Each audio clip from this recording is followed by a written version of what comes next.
आज़ादी शम्मोजान की कहानी। कहानीकार हैं कृष्णा सोबती जी। भूरे भूरे, उसने आवाज़ लगाई।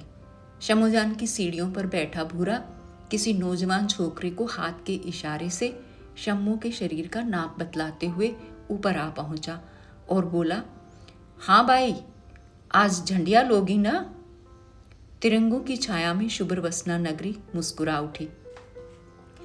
दीपमालाओं से अंधेरे खामोश आंगनों की सीमाएं भी जगमगा उठी। आज आज़ादी का त्योहार था। कोटि कोटि जन उल्लास में झूमते हुए राजमार्ग पर बिखर गए। घर बाहर सजे, बाजार सजे और सज गई रूप की वे दुकानें जहां रूप रोज रोज इस्तेमाल होकर बासी और श्रीहीन हो जाती है। शम्मो बीवी ने अपनी रूखी सी कलाई पर पड़ी पीतल और कांच की चूड़ियों को झनकार कर किसी टूटे हुए अलसाए भाव से अंगड़ाई ली। सस्ती सी रेशमी सलवार पर गहरे गुलाबी रंग की कमीज और कमीज में लिपटी हुई थकी टूटी देह और देह के भार से अकड़ी हुई एक औरत की हड्डियां जैसे चरमरा उठी। दरवाजे पर लगी रंग बिरंगी मोतियों की झालर कोठों पर से आती हुई फीकी हवा से जरा हिलकर मौन हो गई। कोने पर पड़ी मेज पर नीले से फूलदान में कई दिनों के मुरझाए फूल सलवटों से भरी मैली शैया को देखकर संकोच में डूब गए।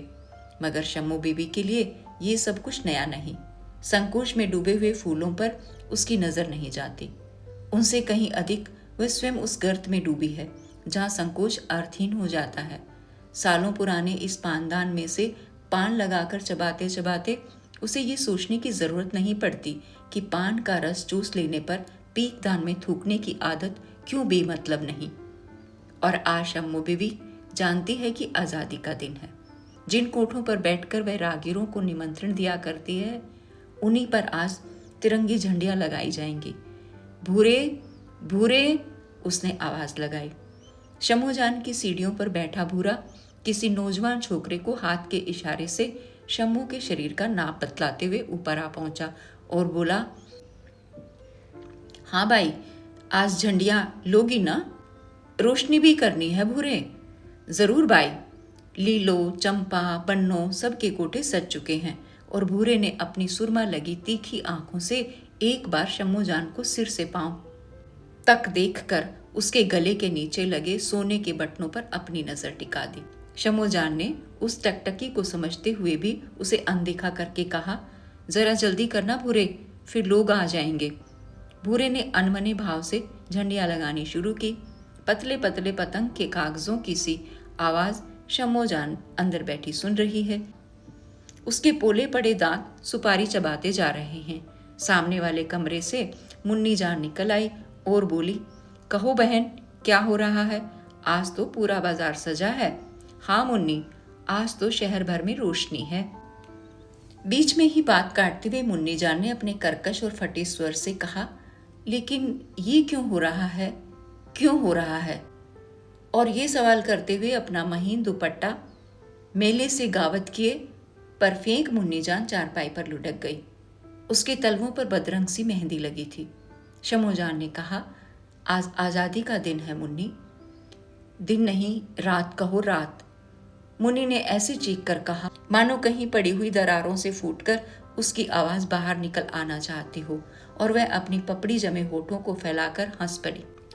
शम्मोजान ने सहानुभूतिपूर्ण दृष्टि से उसकी ओर देखा और कहा, मुन्नी कहते हैं आज लोगों को आज़ादी मिल रही है, जुलूस निकल रहे हैं, जलसे हो रहे हैं। मुन्नी ने अपनी कसी और तंग कमीज में से जरा लंबी सांस लेकर कहा, क्या कहा? आज़ादी? लोगों को आज आज़ादी मिल रही है। आज़ादी आज़ादी तो हमारे पास है। हम सा आज़ाद कौन होगा शम्मोजान? और हा हा अठास कर गुलाबी रंग से लिपी पुती नारी दे लट्ठे की मैली चादर पर फैल गई। शम्मोजान कब तक वहां बैठी रही, मुन्नी को कोई खबर नहीं। बेखबर सोची पड़ी मुन्नी के अंग प्रत्यंग की थकान को शम्मो समझ रही है। अपने अंदर ढके पर्दों को उघाड़कर अगर वह भी देखे तो एक टूटी आहत छाया उसकी उनिंदी आंखों में झलक जाएगी। सालों बीते जब शम्मोजान लाज शर्म छोड़कर पहली बार इन दीवारों के अंदर बैठकर मुस्कुरा दी थी कि अब वह आज़ाद है। जिस आज़ादी को अभी अभी मुन्नी ने अपनी बेसुरी आवाज में याद किया था, वह आज कितनी विकृत और कितनी कुरूप हो चुकी है, ये आज उसे भूला नहीं। रात काफ़ी हो चुकी, बाहर रोशनी अधिक है पर बाजार मंदा है। ग्राहक बड़ी बड़ी इमारतों पर लगी रोशनी देखने में व्यस्त हैं। कितनी ही बाइयां तिरंगों से सजे अपने कोठों पर खड़ी खड़ी उन बाहों की प्रतीक्षा कर रही हैं जो अधिक नहीं तो आज की रात तो उन्हें बांध सके। वे जानती हैं कि ये रोज रोज का टूटना, जुड़ना और छूटना, वर्षों से बस एक ही काम।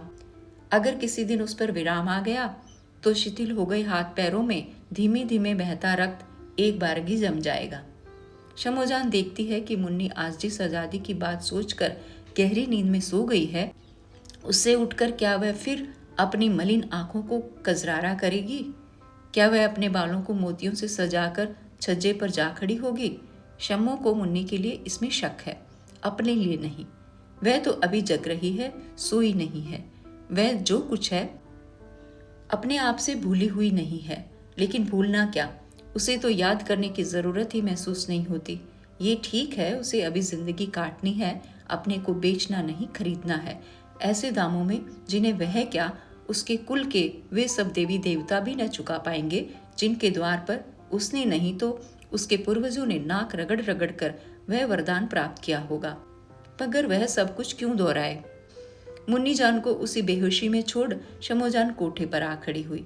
उसी समय भूरे ने अपने ग्लीज से स्वर में कहा, बाहर चलो, आज अच्छी चीज लाया हूं। एक लंबी हूं के बाद क्षण भर विराम लेकर शम्मो ने एक बार अटकी सी नजर से आज़ादी के चिरागों को देखा, हवा की खड़खड़ाती उन झंडियों को देखा और फिर अपने सदे सदाए कदम उठाकर कमरे की ओर चल पड़ी। बाहर झंडे हवा में लहरा रहे थे, चिराग हल्के हल्के जल रहे थे, लोग आज़ादी से गले मिल रहे थे और अंदर शमोजान अपनी पुरानी आज़ादी बांट रही थी, जो उसके पास शायद अभी भी बहुत थी, बहुत थी।